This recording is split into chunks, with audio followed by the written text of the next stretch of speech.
Good afternoon, everyone. Happy Wednesday, and welcome back to another edition of Public Radio Tulsa's Live at Lunch series. I am news anchor and reporter Ben Abrams, and today we want to talk to you about one subject in particular. Now, there has been no shortage of news about the Trump administration's cuts to federal programs. And one area of concern in particular is that of disaster preparedness. You might have seen headlines like this one that I should put up from Reuters called FEMA Cuts Emergency Training Under Trump as Hurricane Season Looms. Obviously, that is about many of the Gulf Coast states. Today, we want to talk a little bit about what emergency preparedness cuts could mean for the safety of the general public and how you can best prepare for an emergency situation. And for that, we're joined today by Dr. Alyssa Provencio, Associate Professor of Political Science and Director of Downtown Strategy and Community Partnerships at University of Central Oklahoma. Dr. Provencio, thank you so much for joining us today. A pleasure to have you on. All right, and excuse me for a moment.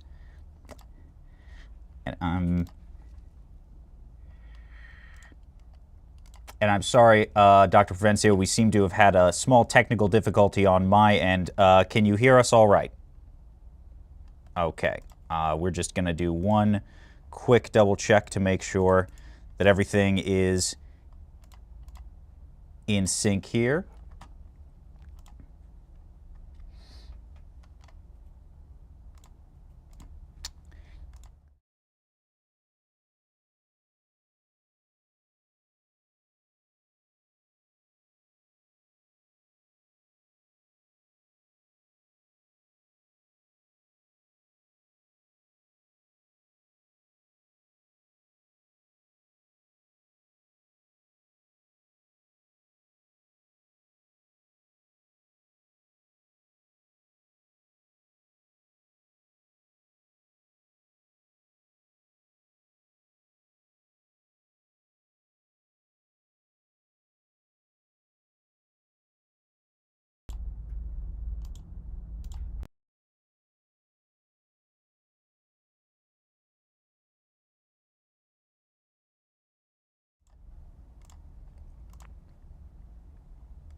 And we seem to be back. Apologies for that, Dr. Provencio. Can you hear us again? I can, yeah. All right, excellent. So, Dr. Provencio, we first want to ask a little bit about your background in terms of emergency preparedness. Can you tell us a little bit about that? Sure. So as you mentioned, I'm an associate professor at the University of Central Oklahoma, where I teach emergency management in a variety of different capacities.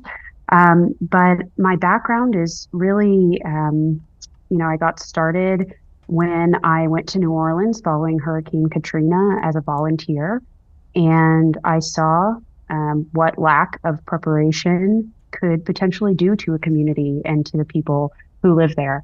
And so this topic of emergency preparedness is sort of what got me started along this path. Mm-hmm.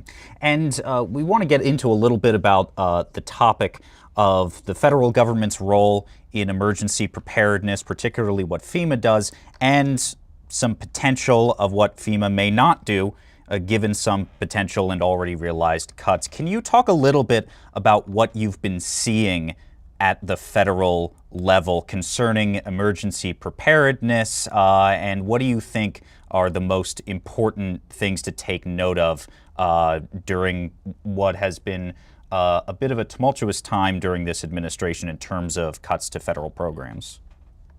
Sure. So, in terms of FEMA, I think that what we have seen so far is a scaling back of personnel to an already taxed agency.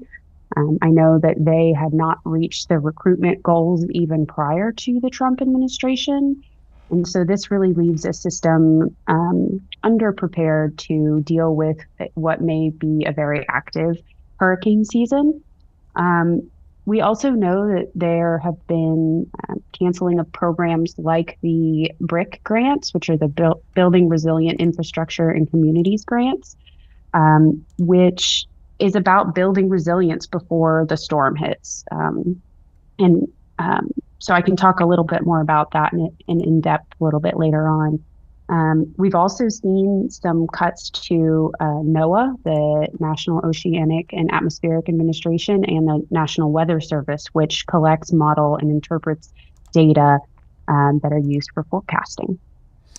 And in terms of cuts to the National Weather Service, that has obviously a particular effect for states such as Oklahoma, who rely on the Weather Service for tornado preparations, for severe thunderstorm preparations. Can you talk a little bit about that?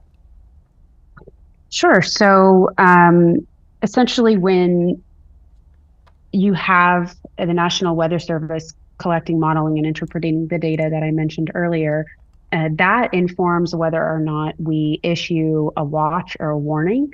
And potentially, these warnings save lives. So whether it's tornado siren at a hurricane track in other parts of the country or a flood forecast, all of that starts with that data. So when their budgets are cut, that means fewer personnel for interpretation. That means potentially down the line, fewer upgrades to equipment, meaning outdated equipment. And that eventually would result in slower or less accurate forecasts. And that delay can mean the difference between taking shelter or not. And in the case of tornadoes in a disaster, minutes matter. Hmm. And particularly in the Tulsa area, you mentioned the BRIC grants. Can you talk a little bit about that? Because as you've said, I believe that has an effect right on the immediate metro area here in Tulsa. Absolutely. So Tulsa received a $19.5 million BRIC grant in 2024 for flood control around the 43rd and Sheridan area. And so that project is potentially in jeopardy.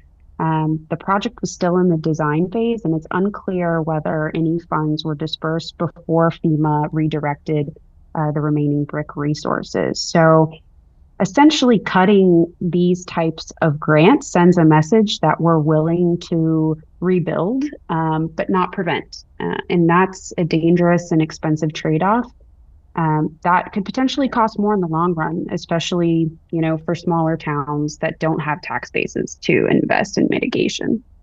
Right, and there seems to be always a discussion, a very understandable discussion after a town or a city is hit with a natural disaster about rebuilding better than we were before.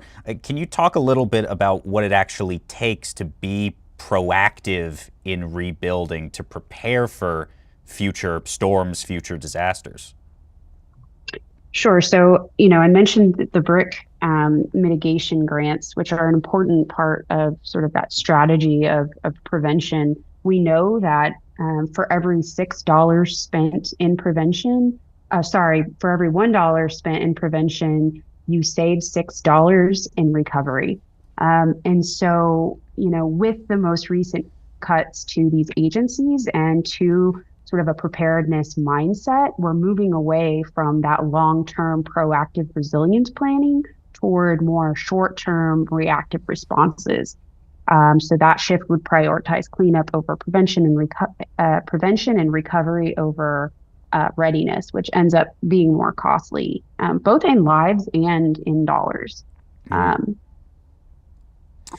And you were recently interviewed for NPR's Life Kit podcast regarding, and this is the title of the headline on the web here, Cheap and Easy Ways to Stock Your Emergency Go Bag. And I want to ask, in terms of deficiencies that these could bring in terms of alerting the public to potential threats, can you go through just a little bit about how somebody in particular who might feel fear from these kinds of threats be able to better prepare in these times for these kinds of disasters?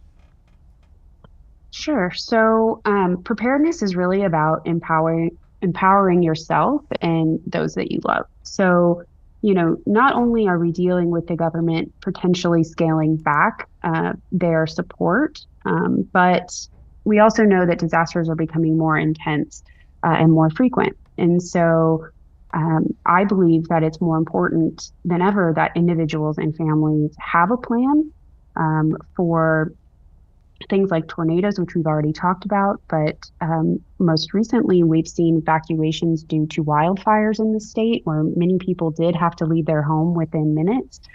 And, the fact is, the brunt always falls on communities that are already stretched thin. And so, thinking about what resources you have at your disposal in advance and what the plan is for your family is an easy way to make sure that you're ready for what may come. And in talking a little bit more about that topic of communities that are already stretched thin, can you talk a little bit more about that? Because it's been apparent many times that certainly in disaster areas where there's maybe a small town with a smaller budget involved, there's less of an infrastructure there to be prepared for these kinds of disasters. Is that something that you see? Yeah, so we know from research that disasters don't affect everyone equally. So low income neighborhoods, rural areas, communities of color, people living with disabilities, uh, these are the areas with the fewest backup resources and the longest recovery timelines. So when we are cutting things like weather data, mitigation grants, or public outreach, we're really deepening those existing inequities. Mm-hmm. And just for our listeners here who can listen to the Life Kit episode, but just maybe as a short preview if they want to go back to that, what are some essential things that you would pack in your go bag to be prepared in a situation? Sure. So I always try to think about what would I take if I were leaving quickly and spending a few days with friends or family. I think often when we talk about go bags, people's minds automatically go to something like a zombie apocalypse or a catastrophic disaster that they may see in movies. But in reality, it's about taking 5 minutes to ask if I had to leave, what would I grab? And writing that list out, and gathering the basics. So I would start simple, something like water treatment or filtration. It's very difficult to carry large amounts of water, so water treatment and filtration, I think, is a better option. Portable high calorie snacks like granola bars, essential medications, copies of any important documents, a flashlight, and a phone charger. So those are a few basic things that I would make sure that I had on hand, and you can always build out from there. All right.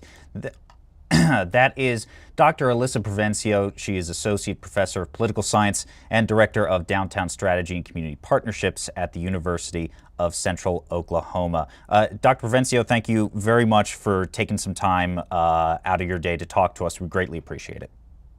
Thank you, Ben. And if you want to read more about Dr. Provencio's work, you can go to NPR's Life Kit podcast that is titled Cheap and Easy Ways to Stock Your Emergency Go Bag. So thank you so much once again for joining us on this edition of Public Radio Tulsa's Live at Lunch series. We'll be back again tomorrow and this Friday for more streams. Until then, you can go to our website, publicradiotulsa.org, to find out more. Thank you. Take care.